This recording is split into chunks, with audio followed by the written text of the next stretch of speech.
cordial saludo, mi nombre es Eduardo Gubin Piñero, es el trabajo final de propiedades y contaminación del suelo para la UNAD. Bueno, como introducción, pues vamos a ver que en este trabajo se trabajará la estructura de los suelos desde el territorio planteado, identificando aspectos relevantes con los que se cuenta. Por otro lado, se identificará el tipo de suelo, taxonomía, entre otros. Bueno, acá para no seguir leyendo textualmente, vamos a hacer esto que antes mencioné. Por otro lado, vamos a plantear una hipótesis de los contaminantes, de la posible fuente de contaminantes, y después de eso vamos a aportar pues una medida de solución para dicho problema. Entonces ese es el complemento pues de las tres fases que hemos venido trabajando, donde se identifica el suelo, se reconocen los contaminantes, se plantea una hipótesis y se da solución a la hipótesis planteada.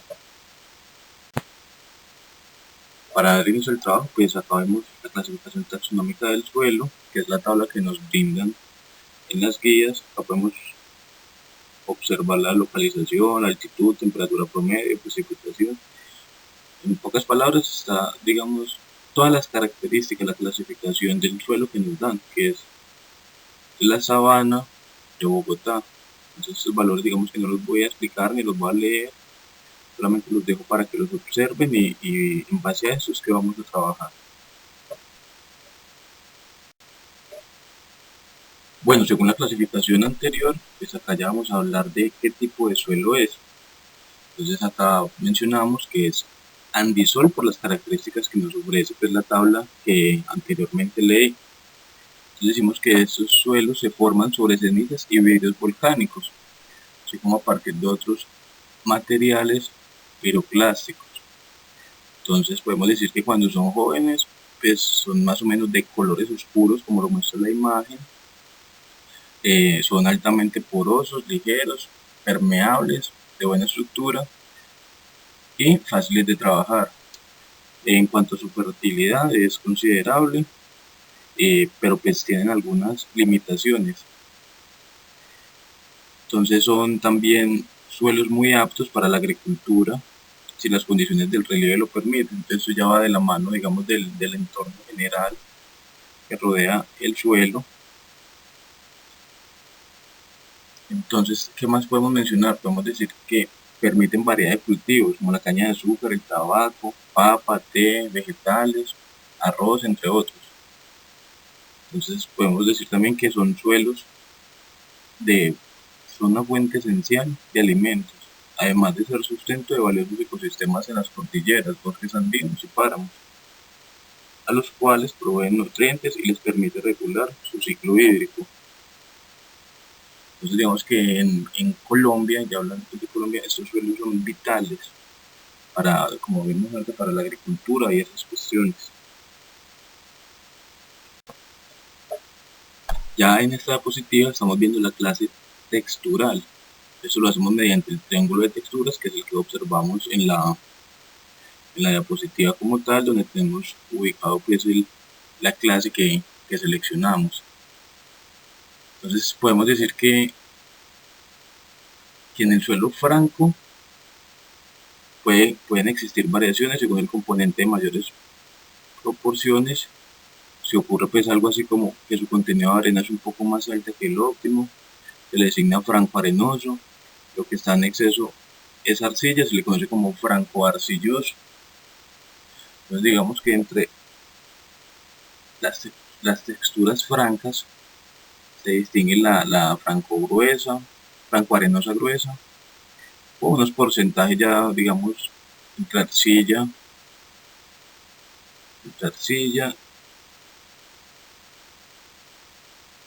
como siendo el mínimo, el limo digamos entre la mitad y el más alto pues arena gruesa. Tenemos el franco arenosa fina, franco limosa. Tenemos también por acá podemos ver el franco arcillo arenosa, entre otros. Entonces pues, según los porcentajes que nos dan en la tabla de clasificación, pues acá podemos ubicar pues nuestro suelo, que es donde está encerrado pues en el círculo, y ya esto varía dependiendo, pues, con el triángulo ya es muy fácil, ya que se ubican los valores y donde digamos la intersección de los puntos es donde está ubicado nuestro suelo. Bueno, acá podemos ver ya la clasificación del suelo. Entonces acá vamos a hablar ya del pH y el contenido de materia orgánica. Entonces decimos que son suelos ácidos, pues tienen un pH inferior a 5.5. Acá podemos ver pues con las toxicidades que tienen aluminio y eficiencias de molibdeno. En otras condiciones restringentes para las plantas. Entonces decimos que una gran parte de los suelos ácidos pertenecen a acrisoles, alisoles, podsoles y subgrupos dístricos de otros suelos. Entonces podemos decir que hay dos bandas principales de suelos ácidos. En la zona norte templada húmeda, cubierta principalmente por bosques de coníferas, y en la zona tropical húmeda, cubierta por la sabana y selva tropical. Los suelos ácidos sulfatados normalmente se dejan bajo la vegetación natural. Si se manejan bien con agua, pueden soportar cultivos de palma de aceite y arroz. Otros cultivos presentes en suelos ácidos por el mundo se incluye el arroz, la yuca, el mango, el marañón, los cítricos, la piña, entre otros. Bueno, también podemos decir que un enfoque integrado del manejo de los suelos ácidos comprende una estrategia mediante un sistema variable de adición de cal, el uso de variedades tolerantes a la acidez, el uso de fertilizantes, rotaciones de cultivos adecuadas y diversificación de cultivos. Entonces también podemos decir que los análisis del suelo se deben implementar cada 2 a 3 años para determinar los requerimientos del limo en el campo. Entonces acá pues en esta parte de la clasificación del suelo podemos ver que es suelo ácido por su pH y su contenido de materia orgánica. Como la demanda de los huesos, estamos usando pues el pH del suelo. Bueno, vamos a dar pues la caracterización de algunos contaminantes. Entonces de la mano izquierda lo que tenemos ahí es el plomo.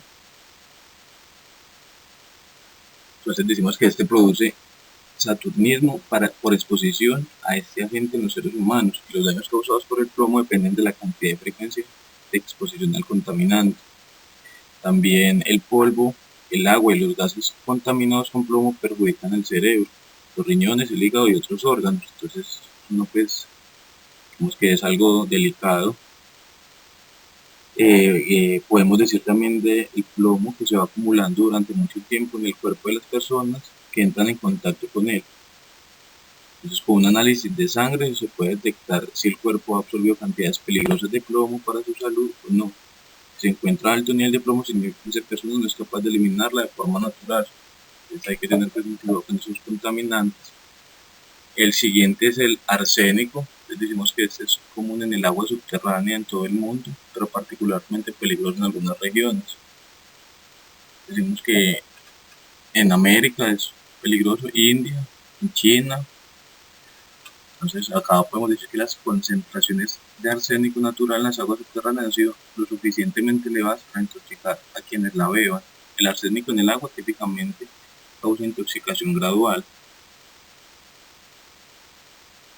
Los altos niveles de arsénico, digamos que pasan inadvertidos hasta que comienzan a aparecer síntomas y problemas de salud relacionados. Los usos industriales han elevado los niveles de arsénico en las aguas de algunas regiones del mundo. Eso es pues la parte del arsénico. Y por último tenemos el cadmio, que es uno de los más raros elementos metálicos que se encuentran en pequeños depósitos en casi todos los continentes. Es un metal blando, blanco azulado, que es muy dúctil, por lo que es muy adecuado para aleaciones de metales. También podemos decir que es muy tóxico y debe ser manejado con cuidado. Las personas que están expuestas al cadmio debido a sus ocupaciones, deben hacer una rutina de ejercicios como precaución. Esa es como la caracterización de algunos de algunos elementos contaminantes que encontramos pues en el suelo. En esta diapositiva vamos a plantear pues la hipótesis, que esta la va a leer textual. Dice que el origen del problema es antropogénico, lo cual nos dice que es causa del hombre. Esto ha desencadenado una serie de problemas. Por este mismo lado, las industrias como las actividades cotidianas, la falta de interés de información, el poco acompañamiento de las autoridades ambientales está generando muchos problemas ambientales. Como para adentrarnos más en esta hipótesis, podemos decir que los metales pesados están presentes naturalmente en los suelos. Eso viene ya por la naturaleza, pero digamos que viene en cantidades tolerables. Pero si aparte de esto se le suma, digamos, las actividades, como menciona acá, antropogénicas, las que causamos los seres humanos, eso es acá donde eleva las concentraciones y se vuelven ya altamente peligrosas. Por otro lado, podemos decir que las plantas han desarrollado mecanismos altamente específicos para absorber y translocar y acumular sustancias. Sin embargo, algunos metales no esenciales por los vegetales son absorbidos.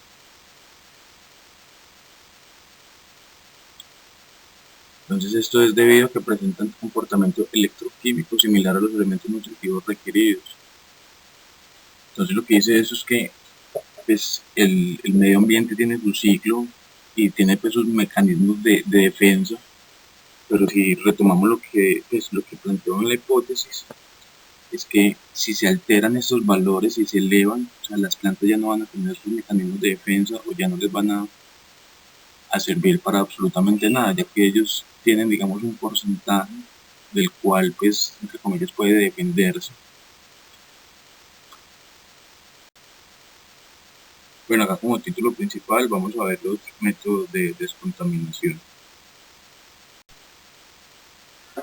Bueno, acá vamos a mencionar uno que es electroremediación. Entonces digamos que esto es para la descontaminación, especialmente de metales pesados, que es lo que hemos venido tratando pues a lo largo de la presentación, y otros compuestos iónicos de suelos o lodos provenientes de algún tratamiento previo, contaminados con estas especies. Entonces digamos que esta técnica implica la aplicación de un campo eléctrico continuo, dos electrodos enterrados durante un cierto tiempo, que es más o menos lo que podemos apreciar en la gráfica. El tiempo, más o menos, el periodo es de 72 horas en adelante, de lo que pues después de 72 horas se puede utilizar este método.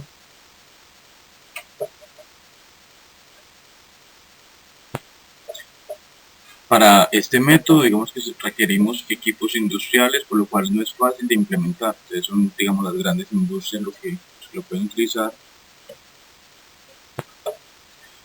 Su principal aplicación ha sido en suelos contaminados con metales para remover elementos, como lo mencionamos, como el cadmio, el plomo, entre otros, y pues su eficiencia es de casi el 100%.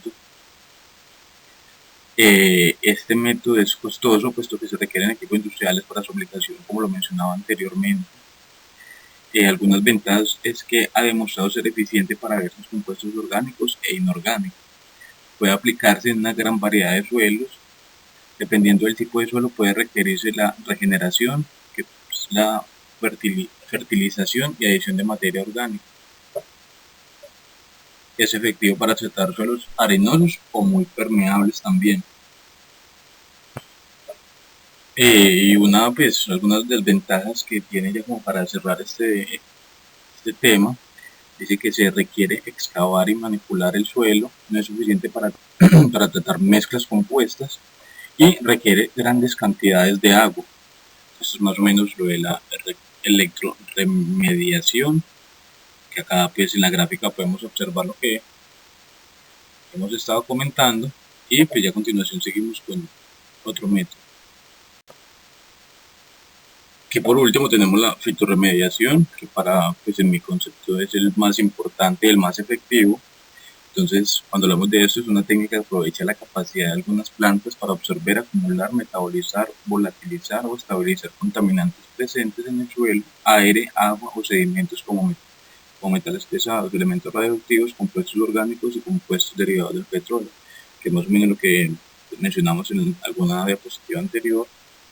que las mismas plantas tienen sus mecanismos de defensa.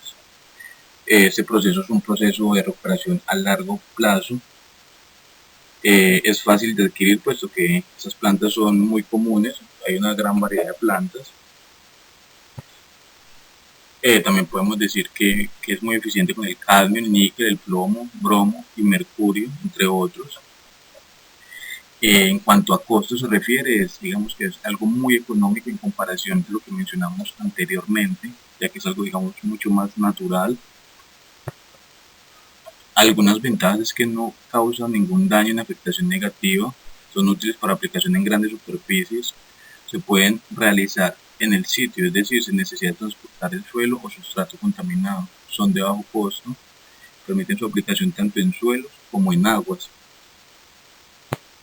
También actúan positivamente sobre el suelo, mejorando sus propiedades físicas y químicas y medioambientalmente aceptables, debido a que se basan en la formación de una cubierta vegetal.